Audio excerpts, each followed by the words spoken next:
It's my pleasure, therefore, to introduce Julie Krause, Principal, Altona P-9, Amanda, who's Pedagogy Coach, Hamish, also a leading teacher, middle years, and Matt, the Assistant Principal at the college.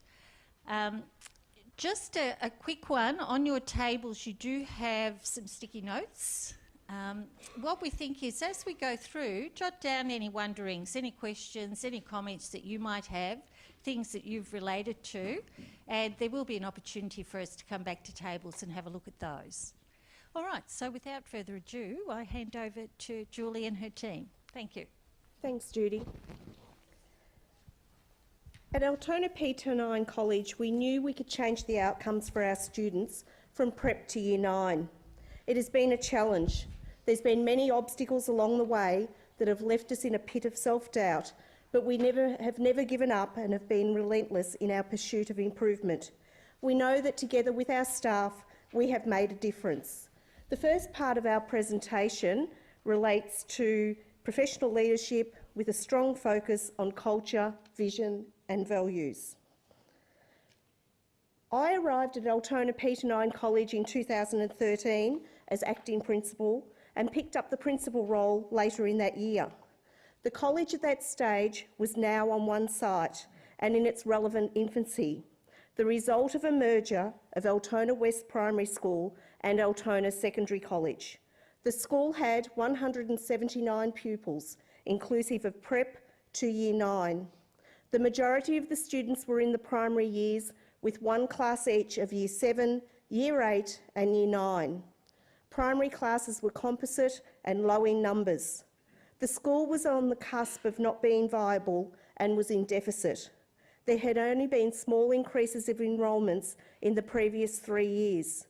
There were many challenges for the college then, and there have been many gains over the last 5 years. Our cultural transformation is a collaborative journey, driven by professional learning that developed the capacity and belief of all our teachers that working together we could all make a difference. So this is our journey. When you think of the culture in your school, what do you think about? Do you think about an orchestra in perfect harmony, a circus with a series of acts, a rowboat heading along the river with most in sync, or even a cruise ship, couple on the plank, couple overboard? Simply put, culture as described by Deal and Kennedy is the way we do things around here, and by shine as the glue that binds a group of people together, providing a source of identity and strength. Louise Stoll from the University of Bath in the UK identifies 5 key elements that influence school culture. The first, a school culture is shaped by its history, context, and the people in it.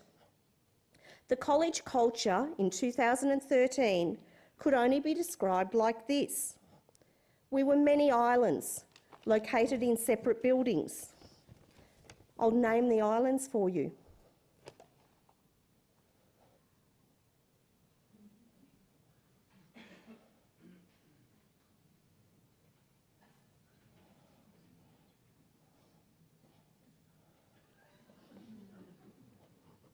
These islands certainly reflect the challenges that I and the previous principal met at the new college.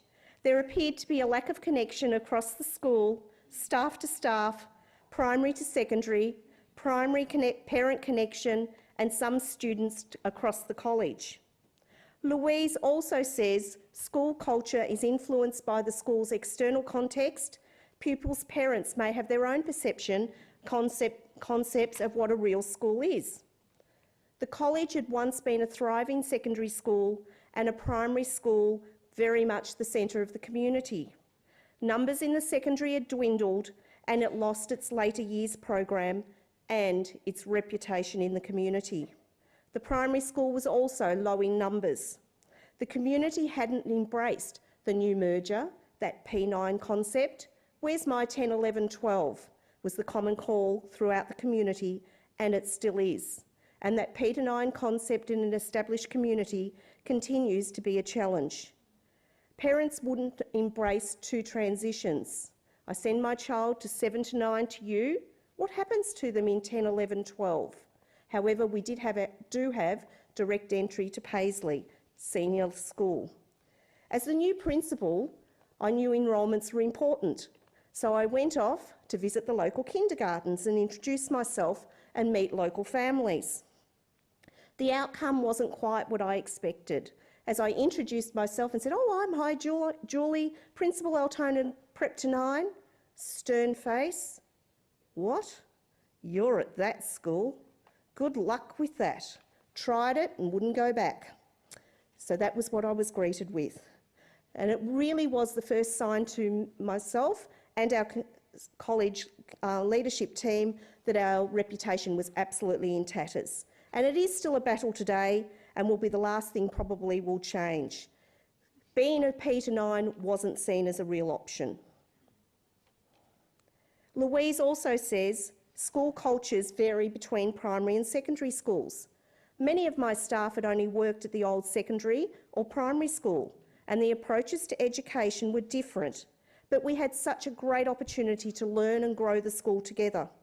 The new external environment was large. There were lots of open spaces. There was a very tiny playground, and there just didn't seem to be that hum outside or within the buildings in such a vast space with most classrooms empty. There were no connections between the primary and secondary staff, except perhaps the weekly professional learning session. Many secondary teachers hadn't even entered the primary buildings, and vice versa. Our school data was inconsistent. And you'll see it up there. On the left, you'll see our 3 to 5 gain in 2014, and you'll see our 7 to 9 gain. We were actually recognised in 2014 for our 7 to 9 gain because our students performed higher than similar schools based on school comparison measures, and that's been the pattern throughout the time I've been at the college. We are still performing better than most other schools or similar schools based on school comparison measures, and on our annual report we're rated as higher. However, primary, a history of low growth, and that was something we needed to address. We were also compared, or school culture is also influenced by the school pupils and their social class background. Altona P-9 College sits in an established community. Our SFO is mid to low, and a kilometre down the road we have Altona Primary School, high, so demographics, and a kilometre the other direction, Seahome, high demographics, and Bayside College, which is in Altona North, they're also low to mid like us. So we were a P-9 college sitting amongst two high demographic areas, and we still are. So of course, parents get on my school, compare the schools, and there we are in the middle of both. So we had quite a few pupils that had moved from the previous primary and secondary schools, and we had others new to the Altona community. As we were a small school, we attracted many students with additional needs to our safe community, and that is particularly evident at our college in the secondary years. Louise also says, changes in society pose challenges to a school's culture. The primary and secondary schools had lost their identity. They still had standalone primary schools, and I constantly had the question, will it ever be P-12? The merger was against the community's wishes. The school was built whilst the previous primary school still stood. The staff were grieving the loss of their secondary school, and the primary staff were grieving the loss of their primary school, and the community was grieving the loss of both. The staff in profile saw many on contract due to instability of enrolments. The staff were under-allotted. I had an excess of 3.6 staff based on allotments. And if I flick to the next island, that's where I was. So what I'm going to get you to do now, I've talked enough. On your table, you'll find an envelope. Inside that envelope, you'll find a number of images. I'd like you to find an elbow partner, to select an image that represents your community, and turn and talk to the person next to you about what you selected and why you did. Hi, Alan Coffey from Rainbow P-12. So we've had a recent merger in 2015 as well. So I sort of picked the Lego blocks that are building something, but we're not sure exactly what it is yet. There's no defined shape. So we've found a lot of similar things that you've mentioned, the grieving of the culture of the previous school, the reluctance for parents and the community to actually want the change. But we're 3 years down the track and the kids are responding really well to it, and we've got fewer and fewer indicators that the merger hasn't been successful. So Linda Denise from Truganina South Primary School. I was a little bit cheeky, Julie. I grabbed two because I've been the principal at Truganina South for 2 years now, just finishing up 2 years, and I walked into a very solid, collaborative, community-based sense of learning and how people connected, and that's right down to the learning spaces that the students work in as well. So I looked at the one with the 3 images of the family, that sense of belonging together. But the staff is quite young in experience, so I also picked the building blocks because we are building capacity and working towards making them the best professionals that we can. So that's the culture we've got right now. I think they're using the pictures as a really good way to think metaphorically. We're at Northern Bay College, which is 5 campuses, so we did also have the push and pull one of the tug of war between the P-9s and the 9 to 12, just the different culture. And we had the COGS one as well because we're working on trying to make the elements of the AIP and our culture more COG-like. Excellent. Thank you all. So as you can imagine, with such a complex situation, it was necessary to break it down and start small.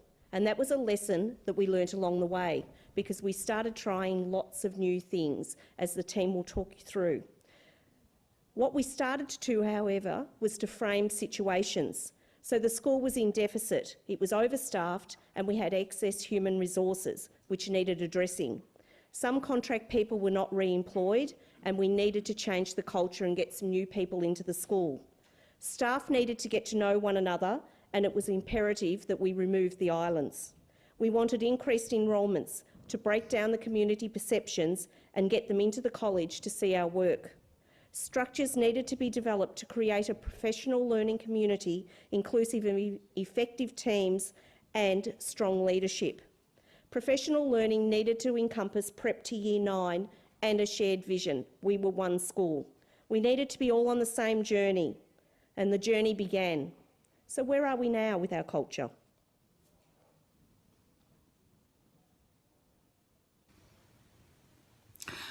I used to think our school culture when I first started working here was fairly negative. I was working in year 5, 6 when I first started, and I felt like we were quite a little island up there by ourselves and segregated. However, now our school culture has become extremely positive and everyone's very united in their approach, and especially in 5, 6 now, they're certainly not an island anymore, and they work very collaboratively across all year levels, high school and primary school.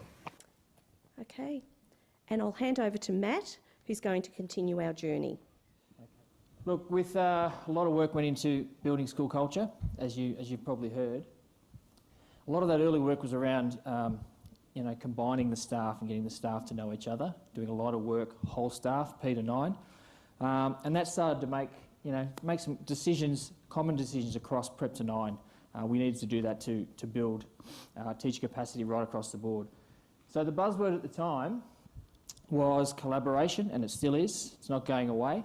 The leadership team decided to use professional learning, so professional reading to kick us off, to make sure we could see that growth that we really needed. Just to build on that culture base that we built, the next step was obviously around teaching and learning.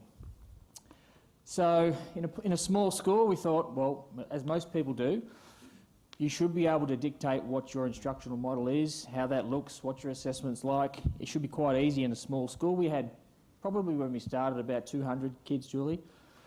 We're up to about 315 at the moment, and we're building. And you would think that that's a good starting point. You can sort of access everybody, you can get everyone on the same page, you can meet together. Should be pretty easy to get going. Our focus was going to be on teaching and learning. We were trying to do too much. Obviously, when we started, there was a lot of meetings around administration, bins and buses, we like to call it, and there wasn't really any real targeted teaching and learning going on. Well, not that was obvious in teams anyway. So we went to some professional learning, and the early work was with Dufour, 4 essential questions. You've probably all seen them before. There's nothing, most people in this region would have seen this work. We went through the Western Metro stuff, GRR, and we're still using that model now. So we tried to implement right across the college and use those 4 questions in our teams. Surely we're on the right track if we go down this path.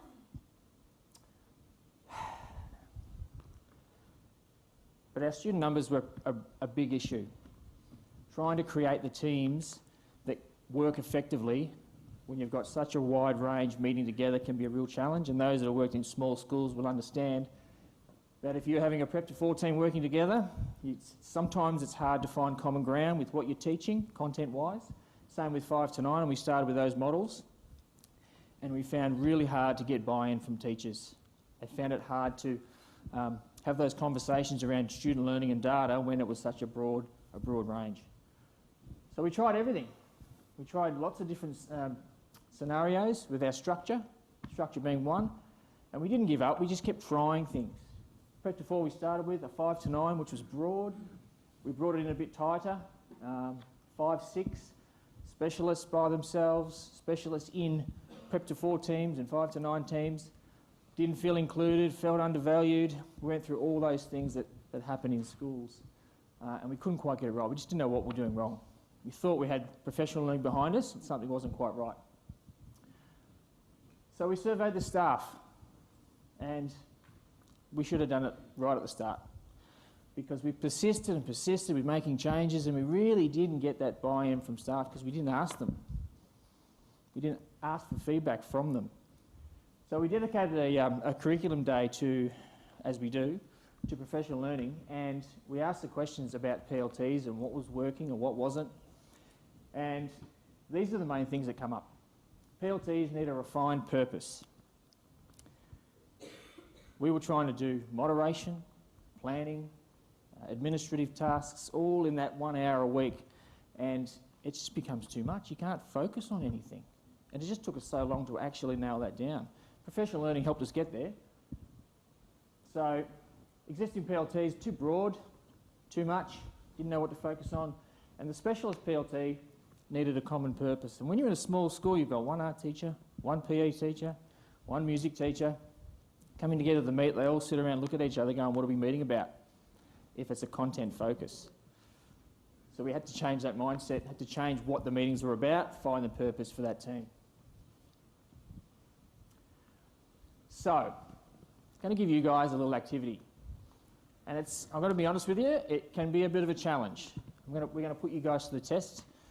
We did this activity as a staff about 2 weeks ago. It's called a WOW conversation and analysis. And on your table, there's an A3 page with a diagram on there in a Y shape. And it's going to ask you to record your wins, your obstacles, and your wonderings with PLCs and collaboration in your school in mind. So think about your context. Think about what PLCs or PLTs and collaboration amongst your staff and your teams is like at your school. What are the wins? What are the obstacles? And what are the wonderings? Now, how this activity works, there's some instructions on your page as well. It's a smaller one. I'll just show that one for a minute. The smaller one looks like this, with some instructions on there, and they're very tight. It's a very tight, stringent protocol. And this is how it works. So before you start recording, I'm just going to go through this with you, and then we'll go through it step by step as we go. So to start with, you'll get 2 minutes to record your wins, obstacles and wonderings about your own context. After that, you're going to be given a label, if you like, person 1, person 2 or person 3. Once we get the 2 minutes over and done with and we've recorded what we want to write, we're going to allocate, or you guys are going to allocate a person 1, person 2 or person 3. One of those people will then share for 2 minutes, or they'll talk for 2 minutes about what they've recorded on their WOW analysis. Now they might get to the point where they've got nothing more to say, but your job as person 2 or person 3 is to sit tight, let them continue, let them gather their thoughts and don't fill the gaps. Let them talk for 2 minutes. The next part of the protocol is where the other 2 people who are listening They, for 1 minute, ask clarifying questions. Okay, that's about questioning. The next step is the naming, noticing and commenting. So, the first person who's done all the talking now sits there and listens without talking or interrupting or answering questions, and listens to a conversation about them and what they've shared. So it can be quite challenging to sit there and follow this protocol. So we'll remind you what the rules are as we go through. And then the next step, of course, is that the first person responds. You get 1 minute to respond to that. Depending on time, we'll see how we go. Okay, but the first step for you guys right now is 2 minutes. Record your wins, your obstacles, and your wonderings, please. All right, so that sort of brings you to the end of the first part of that cycle. Now, as you can imagine, usually, and this is what we've done with our whole staff, is that you go through that cycle where each person gets to participate in each of those persons, if you like, so you get a chance to go through all those things about the things that you have said and shared with the rest of your group. We don't have time for that today, so thank you very much to that person 3, that shared. We find it really useful. It's a really good self-reflection tool, and we've only just begun using it. I just wonder whether anyone else found any feedback on that particular protocol. What did you find worked? Did you find it useful? Did you find it difficult? Any feedback on that before we move on? Over there, Hamish? Yep. Yeah, I can do about it. Just being able to listen, have that time to listen and reflect. That's the thing about these sort of things, is going away from your environment and thinking about what the processes are and what's going well and what's not, and then wondering about it, and then being able to just reflect on other people's opinions. Yep. And sure, absolutely. And look, we did this as a staff. We did it with 4 minutes. I think the original protocol was 4 minutes, and that can be a real challenge, particularly if you haven't had that planning and prep time. So, you know, filling the gaps yourself, continuing to talk and finding things to talk about can be a challenge. But it's a really powerful one, so feel free to take the template away and use it yourselves in your own settings. All right, so just moving on. Thanks for that, Hamish. So just back to our story. This is what we've settled on, and this is what we're working through at the moment. These are our teams. By choosing these teams, we feel like we've reduced the range of abilities. We've reduced the number of students that we're attending to or trying to attend to within a PLT. And look, we're still a small school, so we have to have vertical PLTs like this. Many schools that are large, they have teams of straight year 7s and 5 teachers, or straight 5-6 groups. We don't have that luxury. But what we've done is tried to condense it as much as we can and giving them a sharper focus. So a 7 to 9 English Hums team, a 7 to 9 Maths Science team, and the 2 primary teams as they are listed there. The other part that's working really well for us is the specialist team, which was a real concern. It was a real slog for a long time. And it says there in brackets with a non-content focus. And that's the only thing that's keeping it alive. It's actually thriving now because of that fact. So we're not in there talking about what I'm doing in Italian and what I'm doing in PE. It's all about what can we do in terms of collaborative learning strategies, vocab, common planning documents, proficiency scale development, etc. So we're working on those things that apply to all of our teachers, as opposed to trying to find something in common from different content areas. So, I talked about Dufour briefly before. We sort of evolved from that a little bit. I'm not going to spend too much time on this, but we moved to the Griffin model, more professional learning, took ourselves off to, as a curriculum day, we dedicated that to go and watching some PLTs at a renowned school that was using PLCs and PLTs really well, Parkwood Green. So the whole staff went, and it was quite awkward, I'm sure, for them, but there was sometimes 3, 4, 5 people sitting around the outside of their PLT, watching the process, watching their leader, watching the accountability in action. And I think that was the main driver that got our staff on board, because you can read books and they can listen to you and share professional learning from your leadership, but until they actually get out and see it themselves, as a staff, and there's no excuses, we all did it, there really wasn't the buy-in until we did that. So the evidence base, that's what we're looking for. And that's the thing that we really noticed when we went and saw Parkwood Green, was looking for that evidence base. Structure more purposeful.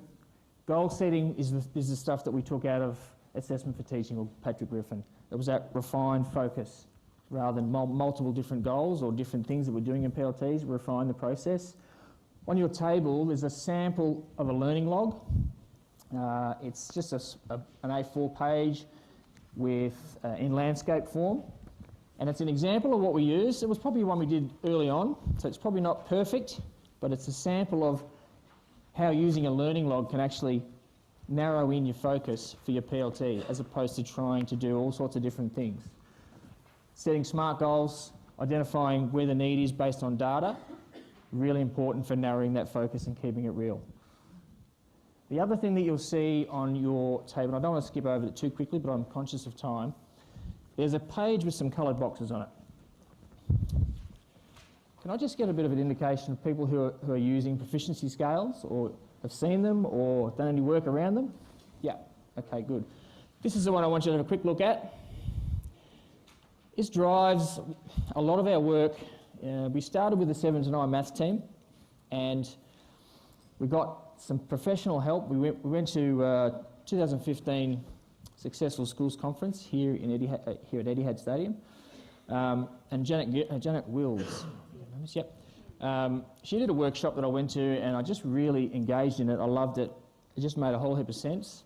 I think I've got the next slide for you. This is from that day, and it just talked about how to develop them. What it is learning at a particular level, and what are the fundamentals to get kids to that level.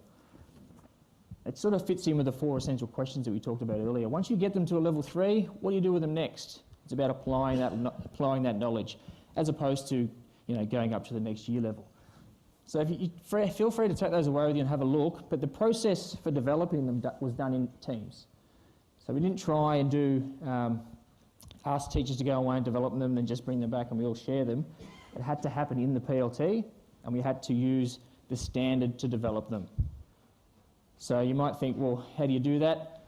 We ignored the content descriptors, and what we did was use the standard for each year level and then circled the key ideas from each standard. And that's how we started developing these. So we have them now for every unit of work that we do in 7 to 9, and we are continuing to develop those throughout the rest of the school. And it's not just for teachers' work. This is for student work. So students are using them. Quite often what they do is cut them out, stick them in the front of their book, or start in the next page in their book at the start of a unit, and they use it to set their goals with the teacher. So they work their way up the scale. Really powerful. Talk about student agency as well. I used to think PLTs were about planning collaboratively. Now I think they're about really getting into the nitty-gritty of the data that our kids are working on and working on our next steps together. I used to think professional learning was me going off-site to a PD, but now I think professional learning is me working with my colleagues to evaluate my practice and to think about the next steps in my teaching. I'll just hand over to Amanda. Amanda's our teaching and learning coach at the college and has driven a lot of this work around PLCs as well, and it has a real focus on English and particularly reading at the moment.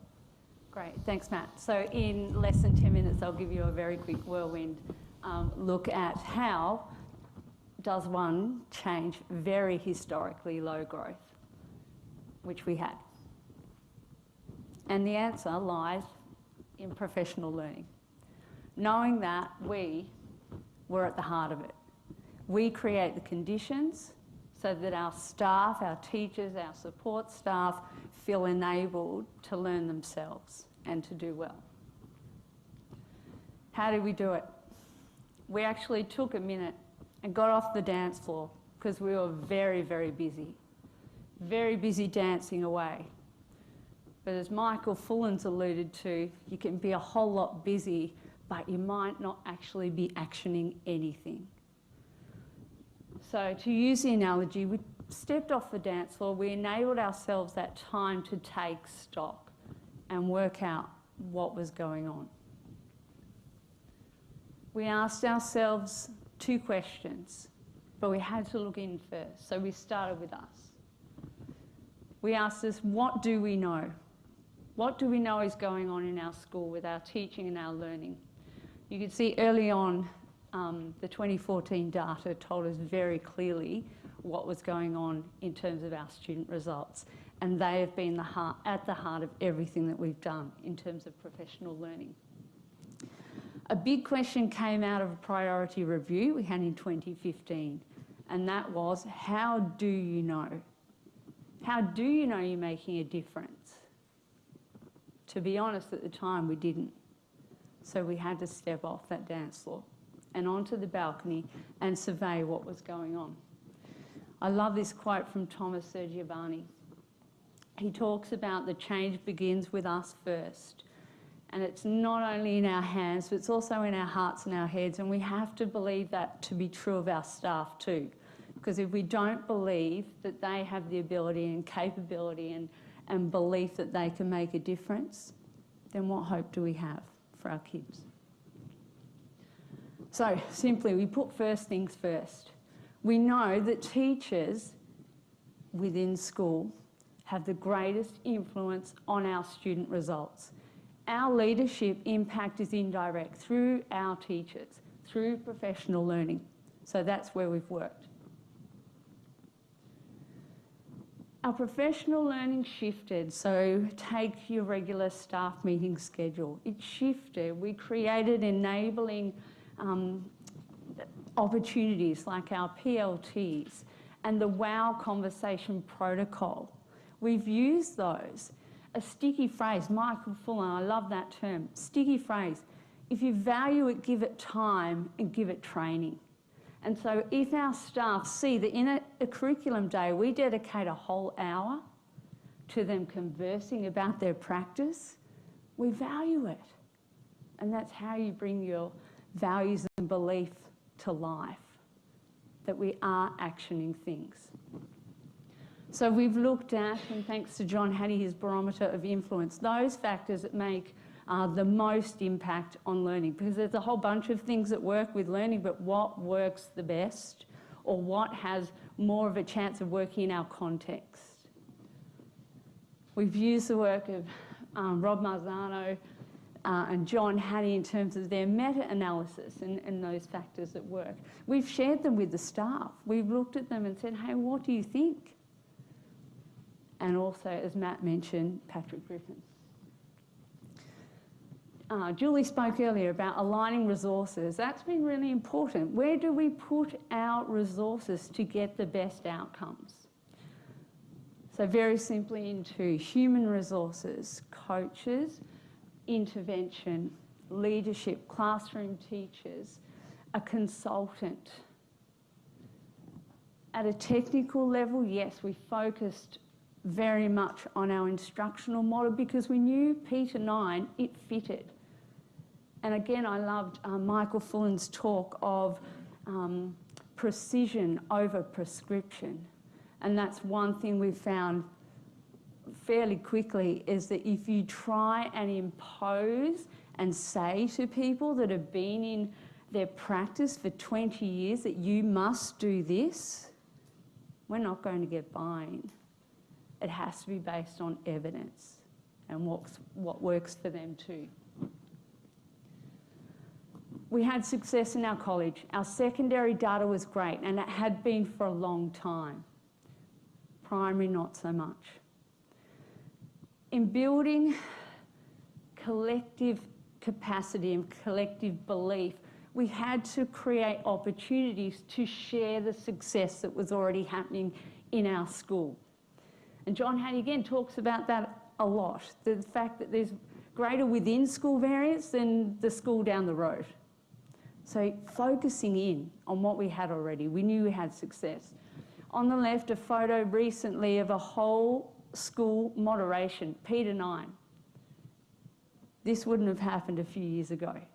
It's been through things like PLTs and our conversations that have allowed our teachers to be honest and open.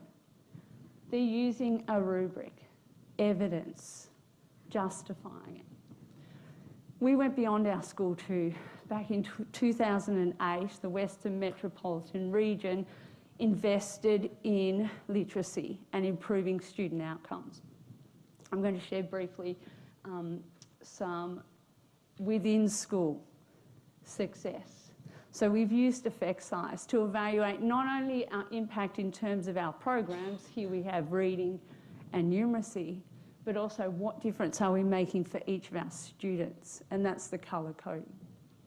That's within school. This is the metropolitan region results, 2 graphs. John Hattie shared this with myself and my university colleagues last year, and when we were planning for this presentation, I thought I need to share these because they were so powerful for our staff in showing them the difference that can be made if you have that collective belief and resourcing.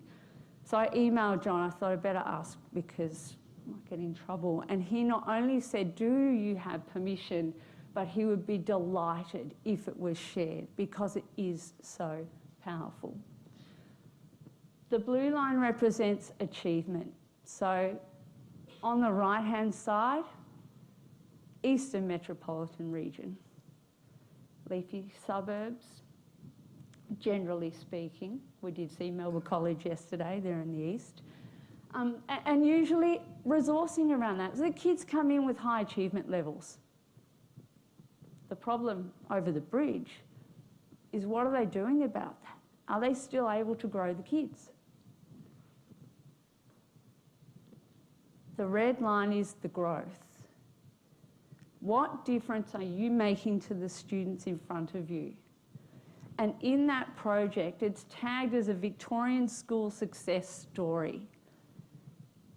It was systemic. There was support, and I will say top-down, there was support top-down, and it was all directed at the one narrow focus in lifting literacy results. And the Western region showed that it worked.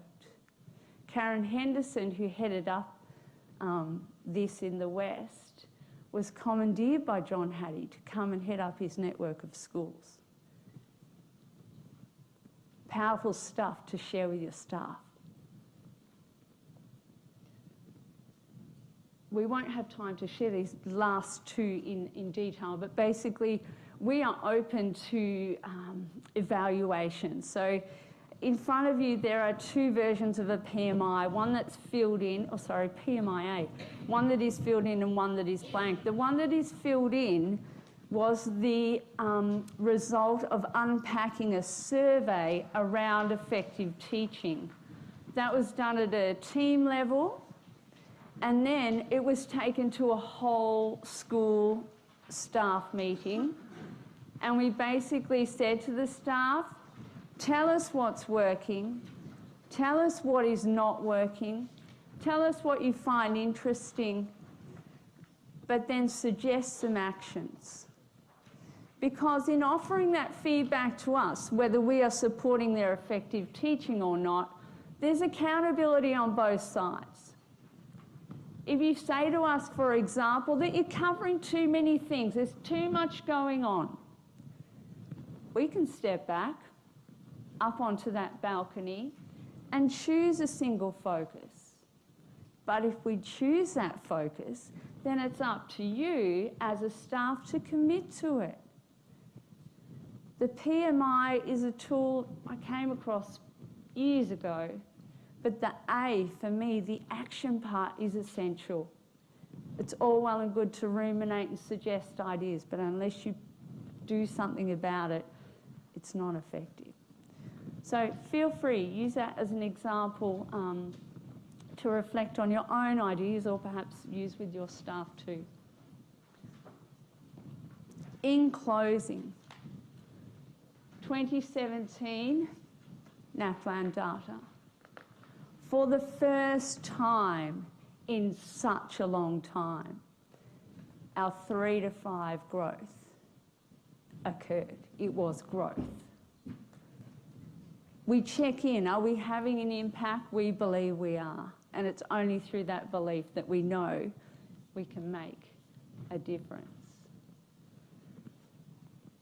The things that have come out for us through this professional learning are increased teacher quality, shared successes across our college, within our team, increased use of collective data-driven decision making. We use evidence. and increased belief that we can and will continue to make a difference for all of our students. Thanks, JK. So as you can see, our journey has seen our belief that we can make a difference to our students come to fruition. We've been involved in 2 reviews, one in 2014, and then, because our data continued to be not fantastic in 3 to 5, we had a priority review in 2016. It challenged us, popped us back into that pit of self-doubt and had us clawing our way out, but it shaped our future with absolute determination. We have had and still have obstacles that we need to overcome, and if you looked at our data that was up there a minute ago, numeracy is an absolute need for us from 3 to 5. However, we have learnt start small, focus on one thing, relentlessly pursue it and measure your impact. That's what's made a difference for us, and we now know our culture's on the right path with our professional learning and we have a bright future ahead. So thank you.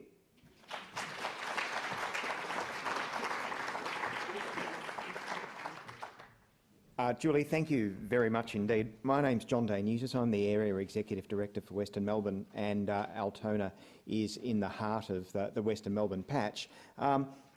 It's a really good illustration of just how many people it takes to give change a go, and it's worth pointing out that trying to implement change should be measured not just in years but in dog years, because it's exhausting work, and you have to keep at it, but you can't just keep at it without paying attention to what's happening around you. Collecting data, measuring your impact is really vital. And as leaders, your primary role is to optimise the environment for those around you. Hold people to account, absolutely, but make them feel fantastic about what they're doing and the importance, the shared importance of the work. Well, thank you very much. Thank you.